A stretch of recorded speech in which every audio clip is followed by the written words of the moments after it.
started thinking about that, and I remember how Uncle Gene had hot tubs at a few of his houses. And as I'm thinking about that, for anyone who's been to the O'Brien family Christmas, it was almost like the hot tub was Uncle Gene's version of the back table at the farm. Nice. Where those people would sit and gather, and it was just a welcoming place. So I think it was an odd sign of the value that we have as a family, that you're all welcomed and comfortable here. And we're not going to bust out a hot tub, and we're not going to throw on swimsuits. We're not that. That's not planned. That's not the plan. Then I mentioned how crowded the room was, right? Again, similar to our family's Christmas Eve gatherings, and getting to see family and friends. But even though we acknowledge tonight the pain and the loss that we have together, being together and having this time to share stories is so important for a time like this, for one another and the family. And so, if you have a story, do come. Next, the Uncle Mike hug, right? I was thinking about this. I was like, where did that come from? Oddly comforting hug, just out of place. But as I thought about it, and I was recalling that part of my dream, honestly, it reminded me of one of Uncle Gene's hugs. And similar, with Uncle Gene, you didn't get a lot of hugs. But you got one when you needed one. And so appreciate the hugs you get tonight. Being that person to give other people hugs. Maybe as random and out of the places it might be. But appreciate those. I kind of wish I would have appreciated Uncle Gene's hug tonight. But I love that memory. I'm grateful for that. Then coming up to Uncle Ray, right? Engaged in good conversation as far to the front as he's allowed to be. Not where he's allowed to be.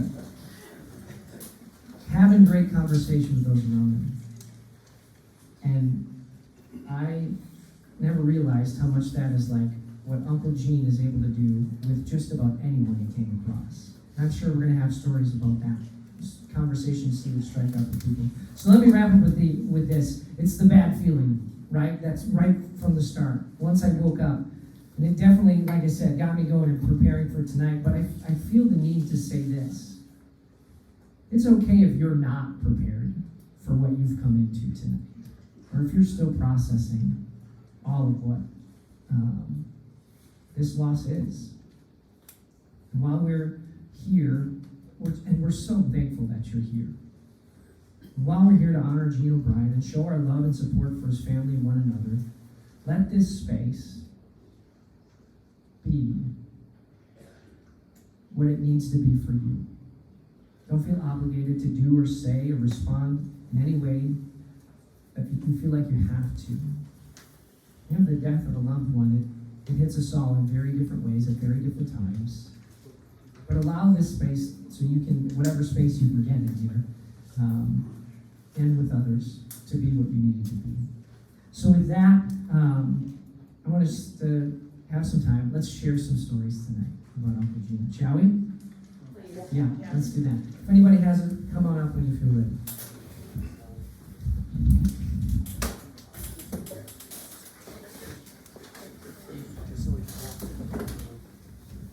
So first of all, I want to say a special word of thanks to all of Gene's brothers and sisters, because they've been working their tails off getting this place ready, and did just an outstanding job. So I just can't thank you enough for what you've done.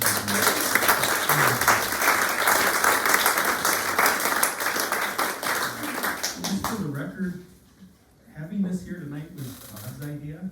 I just really quickly embraced it. I thought it was a great idea. It was a slam dunk. So wherever Bob is, we want to give him a special thanks to.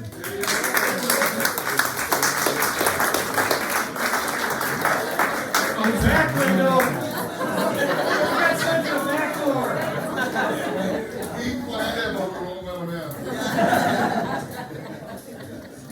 So I had a chance to work with my dad for my dad. And I'll never forget the first time I worked with him. I was 13 years old, and we were meeting for breakfast before I went to work. And Ed, you were the foreman on the job, Ed. And Dad says, Dennis, you're the boss's kid. You got to work twice as hard to earn half the respect of your coworkers. So go out there and you bust your butt. And I did. About 20 years later, we had a succession plan, and I was going to take the business over. And first day of work, Dad says, well, let's get in the truck and go for a ride. So we're going for a ride, and he pulls out a map, and I'm like, oh, great, maps the house, that's good. So he says, you know, you see that telephone pole over there? Yeah.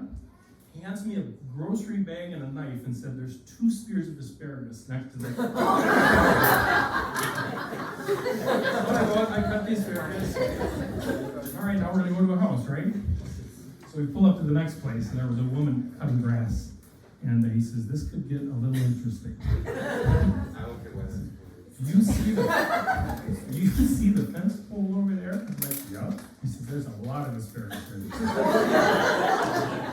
Just be careful. So I go up there, and I cut one spear, and all of a sudden the woman, get your hands off my asparagus! So we pulled it out of there. Second day, we had a to-do list, right? 10 things on the to-do list. First 5 things were errands for my mother. I want you to go to this gift shop in the town of King, and they got this Beanie Baby, and make sure the tag isn't down. On your way home, pick up a half a gallon of milk. Right? Finally, we got to visit a house, and he's showing me the house, kind of giving me a tour, and he's like, okay, now this is the master bedroom. Oh, okay. This is the master bathroom. Oh, okay. This is the other master bedroom. I'm like, hold it a second. 2 master bedrooms? I don't understand. He said, someday you will.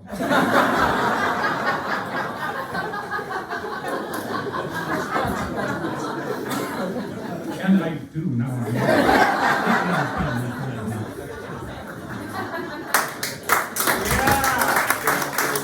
Anyway, these are kind of things I'll miss spending time with my dad, and we'll miss him so much. And thank you all for being here.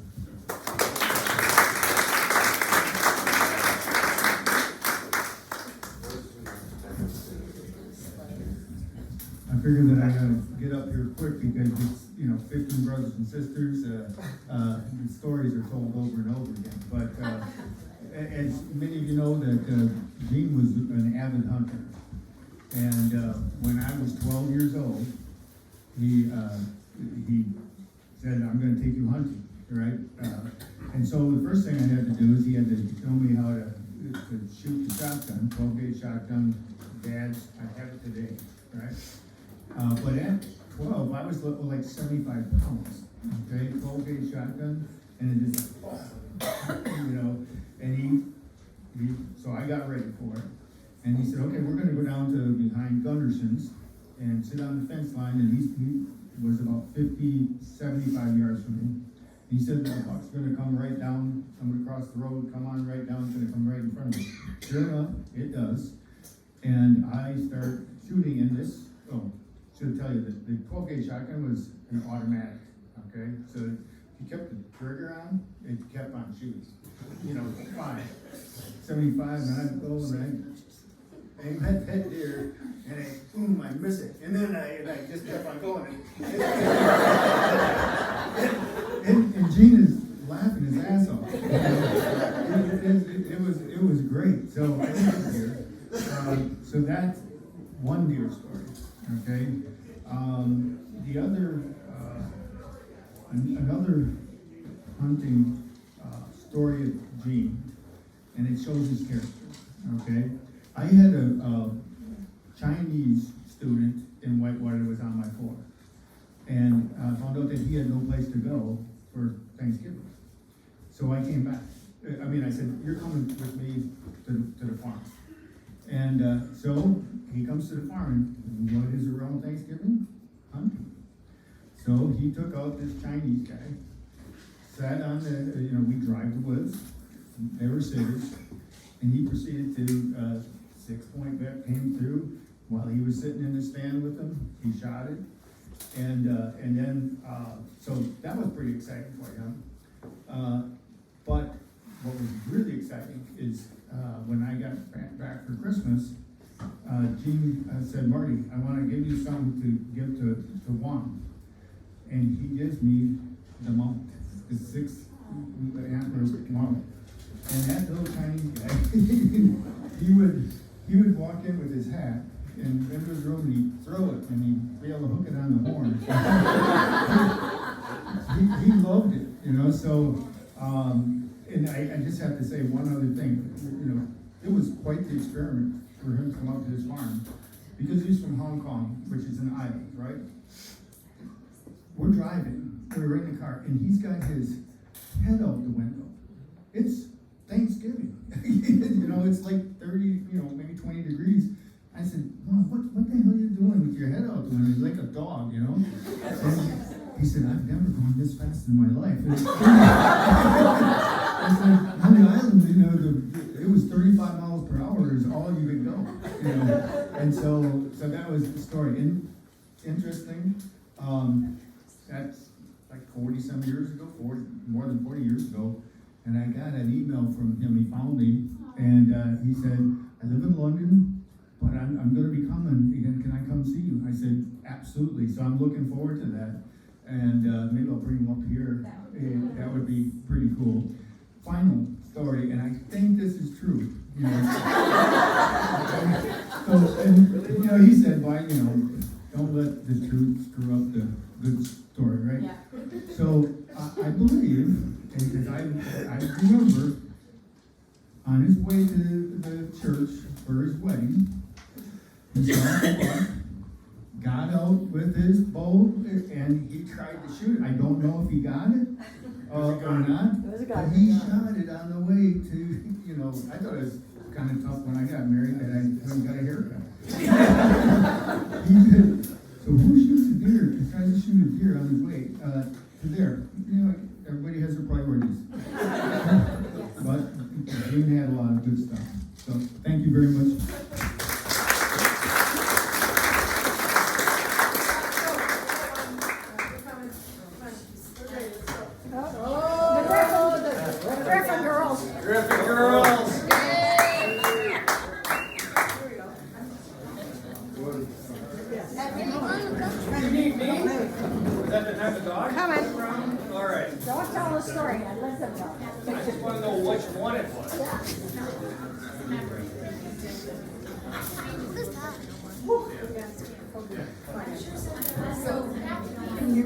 So as you all know, we have permanent campers out at Bear Lake.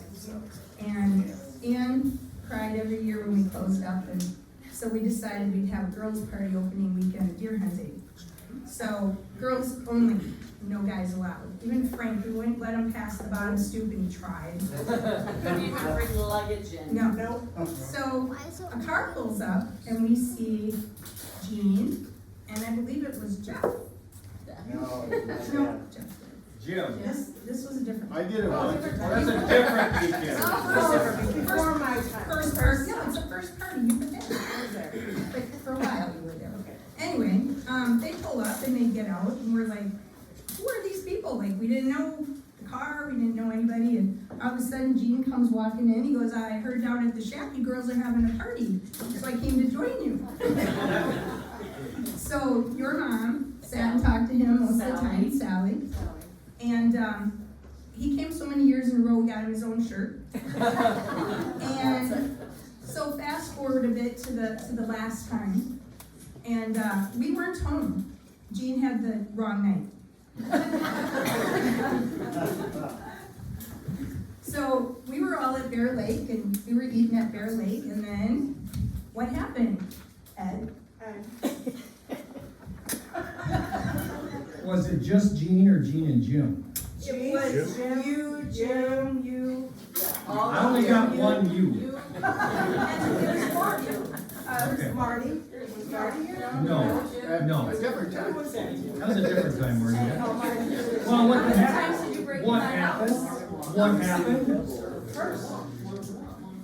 is they go every year since they've been in high school to look for the Griffin girls on that particular time, all right? So, I get in there, and they go in the house, and you weren't there, but you were gone, but we got inside, and they got two little dogs? Two little dogs. I mean, they're only this tall and about this wide, and it's like 15 below zero. Well, let's go to where you guys were at. Bear Lake. We're just gonna go to Bear Lake. I said, you gotta be kidding me. Those dogs are gonna last about 15 to 20 minutes outside. They're dead. If they're dead, you're dead. And that would have been the case. But that's kind of what happened there. Gene And then said, so, just let him. yeah, let him go. Just let him go. But he had corn for us. Yes, he did. Sarah's corn. Yeah. Grace Griffin's favorite corn. That I made. Sarah made it. Yeah.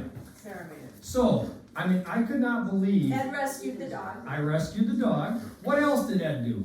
I don't know. I just knew that dog had to get back in your house or Gene was dead. So they walk into Bear Lake because Gene has corn, frozen corn for us from Sarah. I wasn't home. Bags of frozen corn. It was He sold in them my out of Sarah's freezer. freezer. I took it out of my freezer as a gift to them. We all got corn. We got corn. So anyway, Gene is the only honorary member of our BLB retreat because he attended, only man, because he attended most of them. Yes. And he got a t-shirt. he got a t-shirt, so it was always fun. We were always looking out for And him. BLB stands for Bear Lake Babes. So What really good. If you can get the Grace Griffin corn recipe out of these ladies, take advantage of it. One other little thing is, I really missed him this year. Every year on Friday night for the Bags and Balls tournament, I have raffle baskets, and it seems like Gene was always there on Friday night. And he would always hand me a $20 bill and say, go buy 50 tickets and put them in, and if I win, give them to someone else. And he won every year. And I really missed him this year. But yeah, so he is our honorary member, and it's just a good time. Yes. So. Thank you. Don't be shy.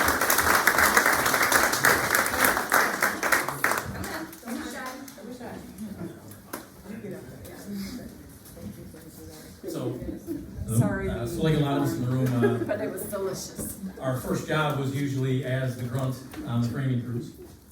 And a lot of good lessons there. But Dad wasn't overly encouraging, and when he was, it was usually the red face screaming at you.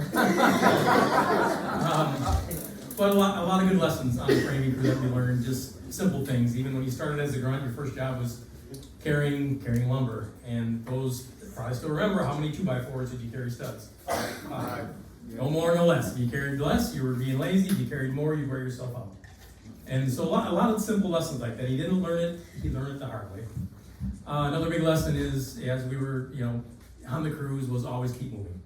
If you got caught standing still, even for a second, you were usually getting a red face foreman at you. And that little lesson just served well through life. We all, there are days when my to-do list is a lot longer than my hours to do it in, and you sometimes just get paralyzed, and I just think, just keep moving, take the small steps, even if it's a small step, keep moving, and Dad taught me that. Another thing that, through the years, he often encouraged people, and his message was usually very simple. It was, if you were debating, okay, do I start a business, do I do this adventure, do I do whatever this is, it was, are you willing to work hard? Are you willing to show up on time? And if you are, he'd say, bet on yourself. And if you failed, time and time again, he'd say, pick yourself up, bet on yourself again. And that's a message that I will dearly miss my father, and I very much appreciate him, love him for that.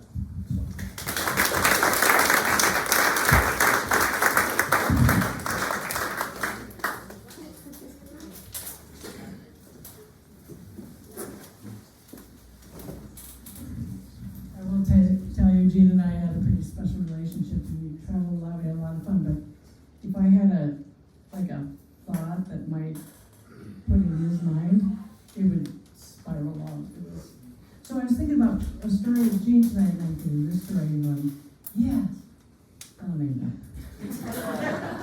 Then I think another story, yes, maybe not.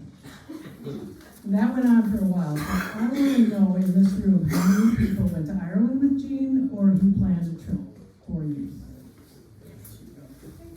Incredible time. So either or he planned a trip. Gene influenced people all over the world. And if you ever spent time in Ireland, you probably went to Sunnybanks in Killarney and spent time with Brennan. So apparently Gene was planning a trip for himself or someone, and they said, we don't have any room here. I said, well, Gene O'Brien told me to, and he wrote you that, no, Gene O'Brien told me that we always have room for Gene. It's not a problem. So Dennis got this most beautiful email from Brennan about how important Gene was and how much he loved. So if you ever go to Ireland, you go to Killarney, you have to stay at Sunnybanks, and they'll take great care of you.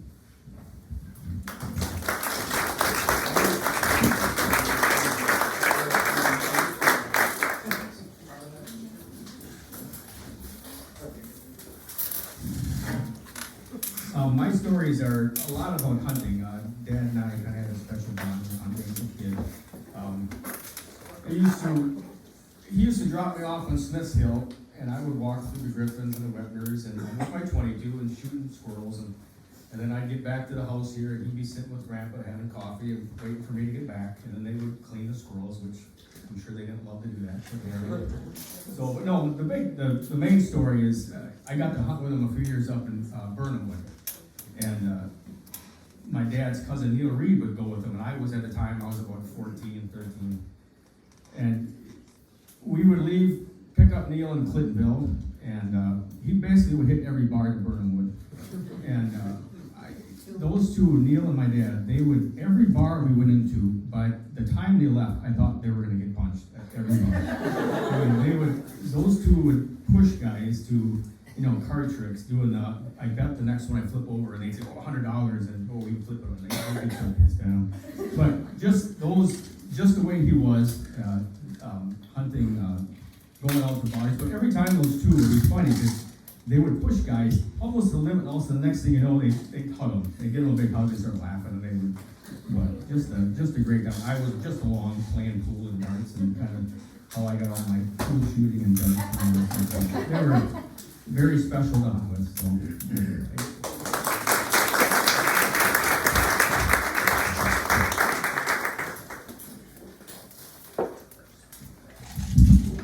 So I have two main stories for my grandfather. So the first one, I also kind of shared this at my grandma's week. So my grandma and him had a very special bond.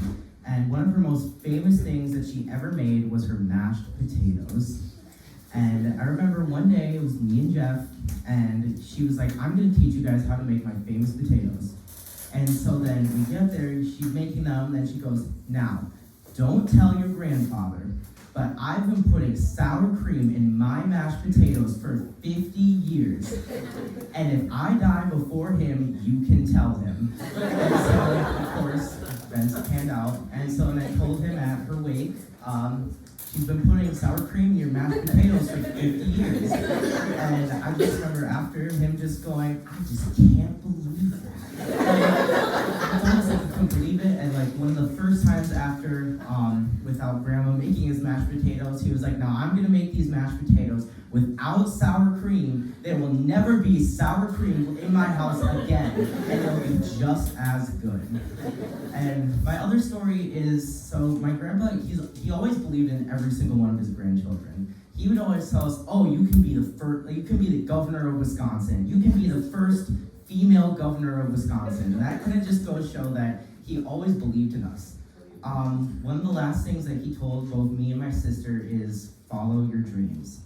And I will carry that with me for forever. He's always believed in every single one of his grandchildren, and just his ability to make us feel loved and belonged, and that we have a purpose and that we can keep going in life is just something that I will cherish deeply forever.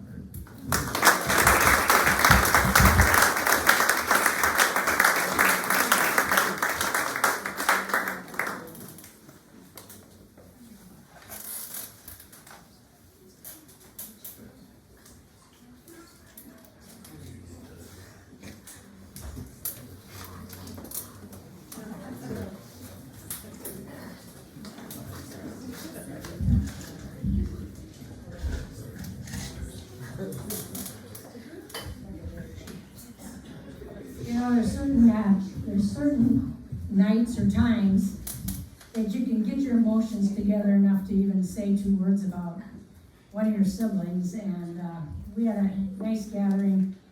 Was it a week ago Friday? I don't even know what day it is. Is it Friday? A week ago, 2 weeks ago, and we told stories like this. And I sat right back there, and it wasn't the time. It was no way I was gonna go up there at that time and share, but tonight, it's gonna work for me, so I'm very happy to just tell you,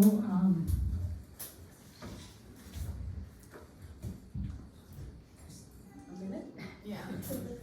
you know, you talk about Gene, and he surrounded himself with so many people. It's either he was at Barrel Lake and everybody was surrounding him. Wherever he was in conversation.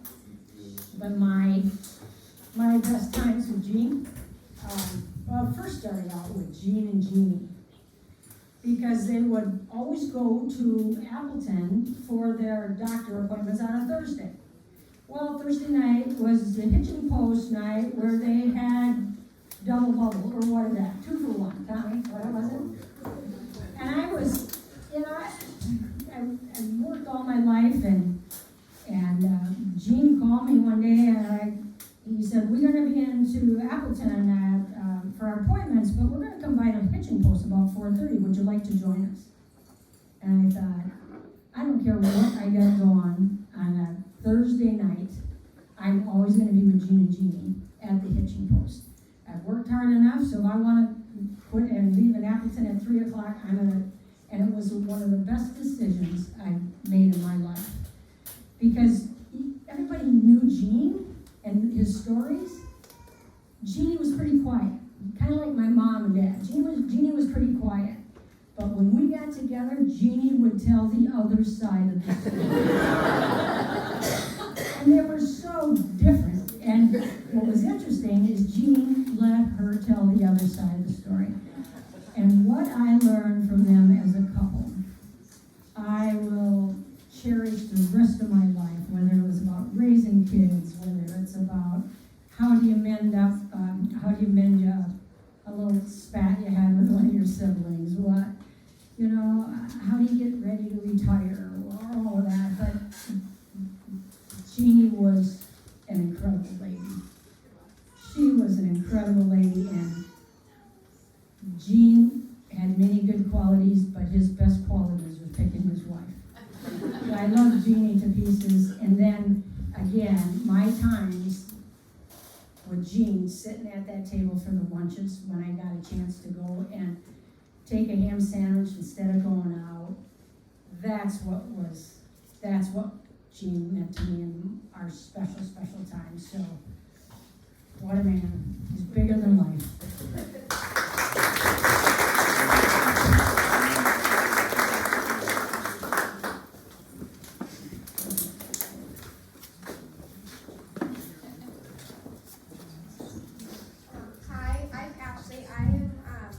Gene's granddaughter. Dennis is my dad. So I don't really have a specific story I wanted to tell, but I just wanted to say that I was really blessed growing up to have 2 sets of grandparents who just really loved each other. And I think I took that for granted. But I got to grow up watching how people love each other and how you should be loved by someone else. And I saw it in how, he loved Jeannie. And how he loved his siblings and how he just brought people together. And so that's what I'm going to remember about my grandpa is just how he loved my grandma and how he loved his family and his friends. And so, I just carry that with me. And I thank you all so much for coming and being a part of this. And he would just absolutely love this. So.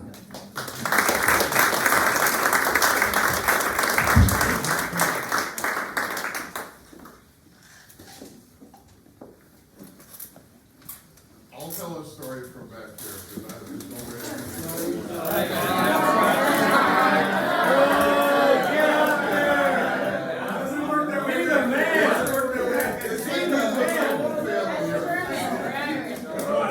We have a saying in the Lowney family, the more you're teased, the more you're loved. But I was gonna tell one story, but I'm gonna tell three.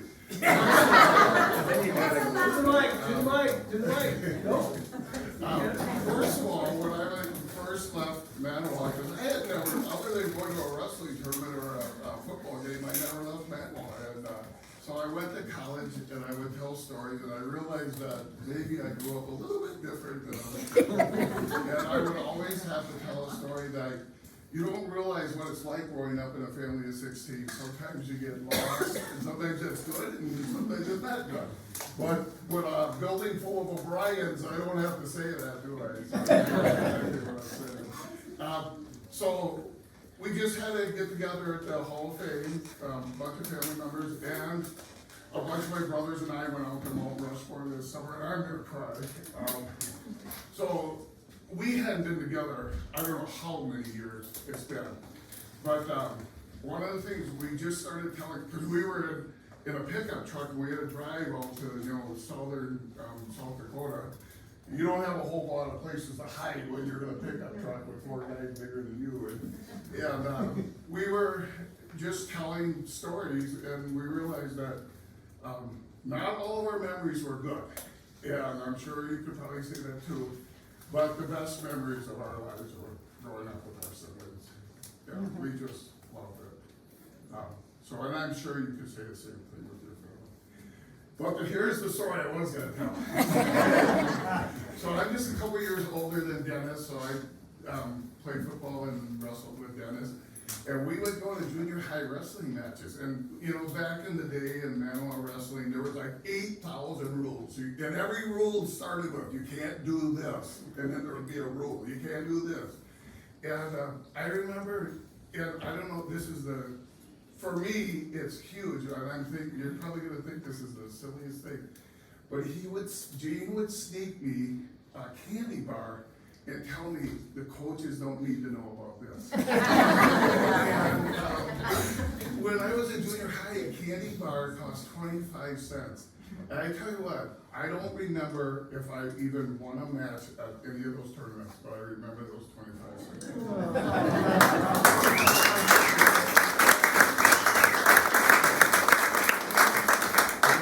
It was just a great thing to me.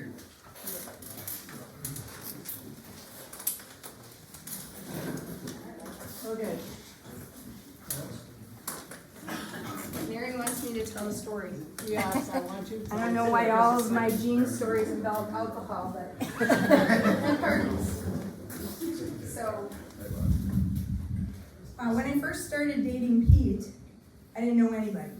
I knew that there was a lot of big families, but it was, I believe, Travis's graduation party. And Pete's Uncle Ed was there, who had the farm over by the shack. And I know nobody, but I'm surrounded by all these people, and of course I'm under kind of scrutiny. So I'm sitting next to Gene, and Gene goes, "Mary, come with me." "Well, where are we going?" "Don't ask questions, just come with me and get in the car. I don't really know you, but okay, I'll come with you." So I get in the car, and we drive over to Uncle Ed's house. And Uncle Ed drank Windsor, and kept it in his freezer. So again, we break into a house. That's not my house. I know. So we break into Uncle Ed's house, and we go to the freezer, and he pulls out the Windsor, and he goes, "We're gonna go back now." I'm like, "Okay, good." So we get back, and he pours a couple of drinks of the Windsor and gives one to Uncle Ed, and I cannot talk like him, because you wouldn't understand me. But he takes a swig, and he goes, "Ah, it's just like the stuff I've got at home." And Gene starts laughing, and I start laughing, and that is the first time I met Gene O'Brien.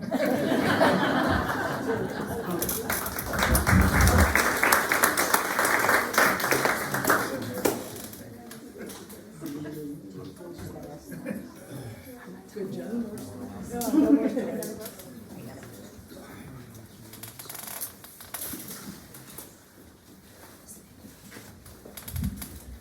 Lou. I have the honor of doing the eulogy tomorrow. I'm going to shut this down because now I got to rewrite read everything because some of the stories I'm gonna use tonight. But one of the stories I have is, you see the hat up here, Sapper of the Year. Gene was, first of all, I gotta say, Brian called me and said, you know, everybody does a bunch of work up here, we should do a Sapper of the Year. And I talked to Brian, and I talked to my mother was alive, and great idea. Gene was the first one to win it. So, did a lot of work up here and, you know, on and on and on. I was the second one. My brother Jim was the third one, and Gene and I always had said we had never know how that idea that we won it before he did. Jim deserved the first one. Yeah. I mean, Jim was, yeah. Anyway, so I'd like to shut this down right now because I'm gonna be up all night rewriting my material.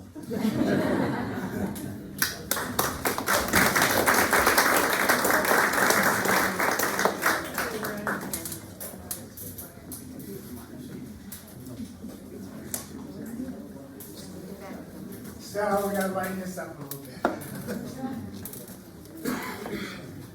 2 weeks ago, on Friday, I told some stories. Grab the mic. And so there's a few that I told last week.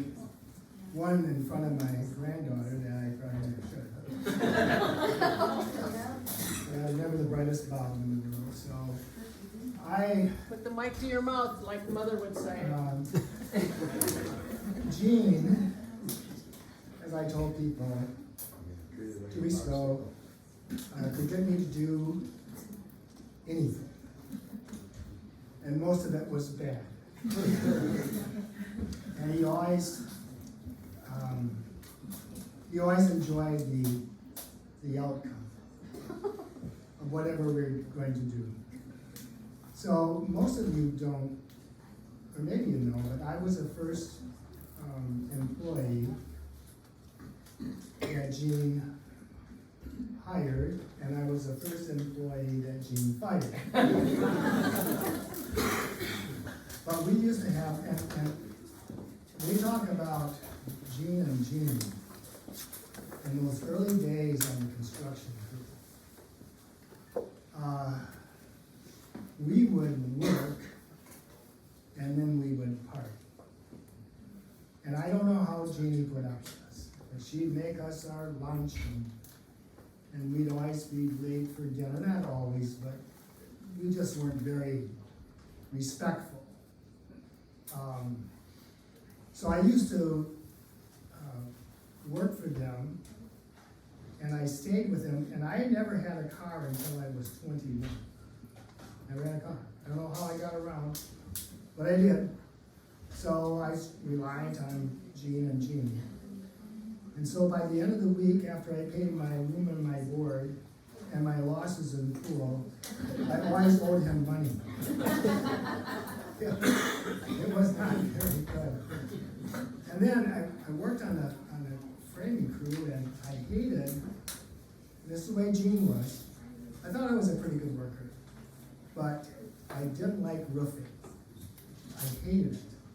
I was never good with the nails and all that stuff, and you'd have to. And so you got paid so much for so many squares you put down, right? You've been on the job, you got paid. Well, at that time, Jim joined the team, and they all got together and they said, Brian, we got a problem. You're not making your wages. So we're paying you more money than the squares that you're laying down. So I said, okay, I won't have lunch. I won't take a break. Because I was embarrassed that I wasn't doing the job, right? Well, then they hired me back. And I didn't get fired, I fired them. I left Jim and Jean, I got out of college, and I was their expediter, and it was supposed to be a partnership, but I used to call the subs in the morning, this is Brian O'Brien from O'Brien Builders. That was a difficult conversation. and Jack Griffin's back there, and he's been in this business forever, and Dennis and Joe, and the subs always lie to you. I mean, I'm gonna be there on Tuesday. I'll tell the owners, yeah, they're gonna be there on Tuesday. Nobody shows up. Nobody shows up on a Thursday, nobody shows up. So it was always very frustrating for me to work in that environment. You really had to have thick skin to be in that business. Because you had to deliver for those owners, you had to do quality work, and always they weren't the nicest and friendliest people to work with. So I just found that a general contractor is much like a surgeon. That it's a specialty to be able to put all those things together. The other thing is, I'm sorry if I hope I'm not boring anybody, but Marty mentioned Gene's wedding. I think that's BS. I was Gene's best man, and I remember that day, and he was my best man at our wedding. And so we spent a lot of time together with Gene and Jeannie and Pat and I when we lived over in Michigan. We always enjoyed coming to Chicago, and I'll tell you one story about Gene. So we go to this, I don't know if I said this the other night, so we go to this, we bring, of course Gene always had to bring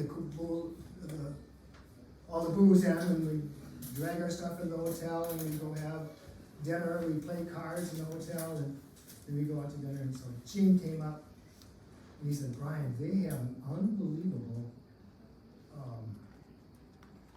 rolls here, dinner rolls. They're really nice, they're really big. Do you want me to get you one? I said, oh, that'd be nice, Gene. So he brings me this, and he puts it down. I started chewing on it, and it was horrible. Here was the decorations. He took the decorations. And he brought it, and it looked beautiful. I jumped into it. It was wax, and it was lacquer. Yes. I mean, how do you know? And then I'll tell you one last story. You could, like I said, well, I'm going to tell you one other story. Because he has it wrong in the book. Wrong play.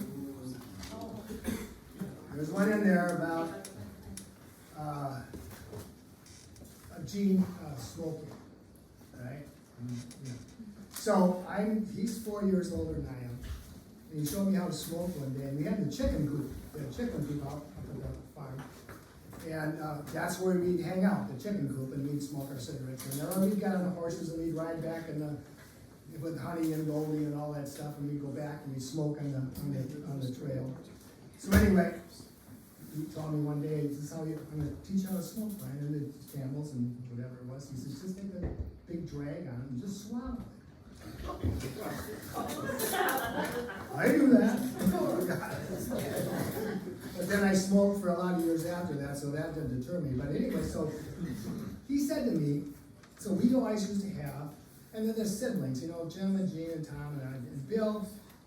Gene's always getting me to fight with Bill and all that stuff, and I would do it. And one day Bill told me that wasn't a good idea. Got the hell out of me one day. I don't want to do that anymore. Anyway, so he said, Brian, he said, I hid the cigarettes in the stove in the kitchen on Sunday, and Mother would make, that's when we always had chicken on Sunday, big meal, mashed potatoes, corn. I mean, that was our biggest meal, I think, that we would have during the week.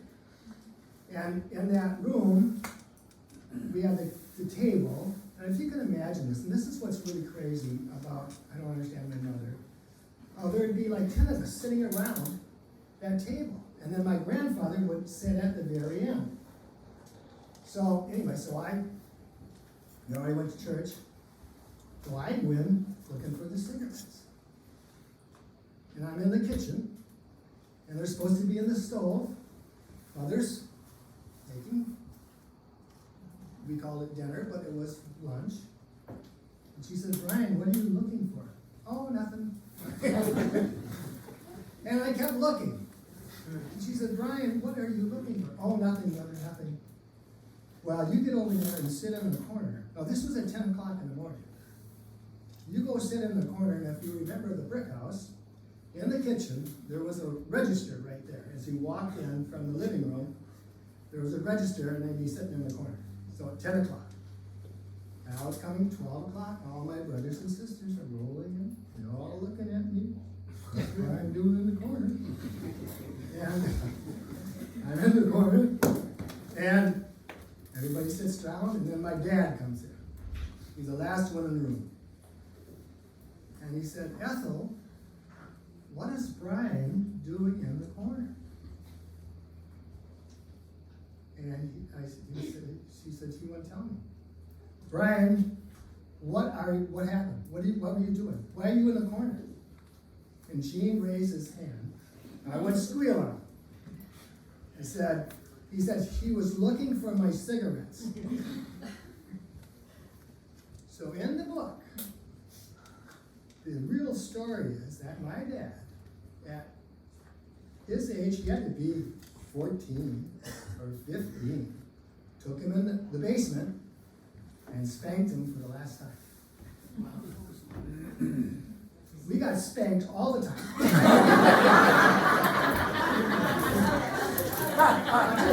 So it was my dad loved it because I think it was so much fun for him to spank. And we had to go into the bedroom. I remember one time,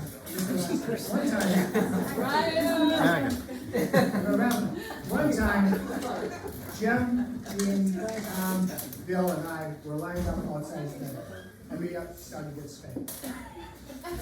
And Tom said, I don't want to get spanked. So he got out of it, but so his penalty was he had to stay on the property for 2 weeks. About the second day, he went to my dad and said, can I get my spanking now? Anyway, as kids, the younger, the boys, we spent a lot of time together because we didn't go to town. We went to Maple Hill, we spent all that time together, and we had so much fun. And my older brothers were wonderful.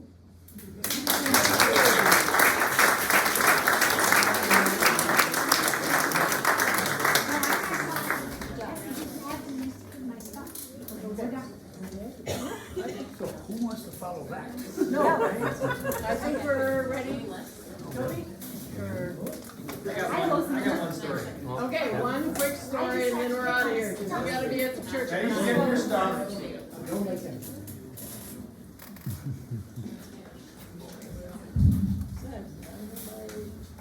I want to talk about Gene a little bit and just about the man that he was to me. Gene and Joe were pretty similar in most ways. Worked like dogs, great respect, treated us wonderful.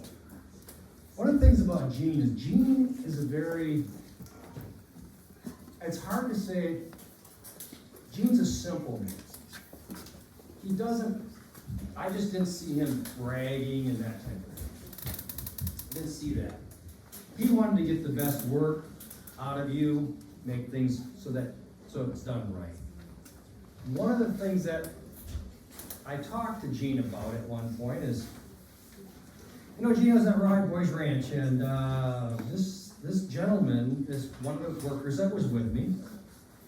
He said that we're going to build our own casket. He said, my father wants to have us build the casket ourselves. So I thought that was kind of interesting. So when the father passed away, they just brought the Ford pickup truck in there, and they just loaded the casket in, and they took it to the cemetery, and it was taken care of. When I think of that, I think of a man that it's a simple life. He was not braggadocious with his money, what he had. And so his brother Tom was getting sick, and we all spent a lot of time with Tom. In that case, Tom wanted to have this casket that Gene built. But for some reason, it didn't work out that way. So, Dennis and I, last week, get together, and I said, Dennis, does your dad want to be buried in this casket? And Dennis said, that's what he wants. This casket was built by Gene O'Brien himself.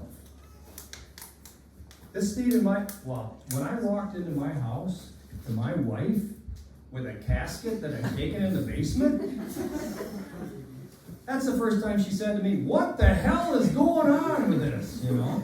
What is happening? Well, I said, I need a place to put this until the time's ready. So last week, Dennis and I go on in. We realized Gene did all the work on this. When you look at the pallbearers, the handles on this, everything that he did, just the sheen of it. Up here on the front, if you get a chance to look at it, this was Tom's Bible verse. And I think Tom and Gene, very similar in God in heaven that loves them, and they are very much alike. Dennis actually took the router, was it a little router? CNC router. A CNC router, and he wrote Tom's favorite verse on this open door. So that's why that's here today. And I said to Dennis, we got done loading that one up, and I said, Dennis, we're going to need to make 2 more caskets, maybe 3. The reason is, for us to try to get in there on something this size, our shoulders are too big. So I'm just telling you, a man that, well, money isn't everything, but friendship and love and caring for each other and teaching others what that all means. That's who Gene is. Yay, thank you.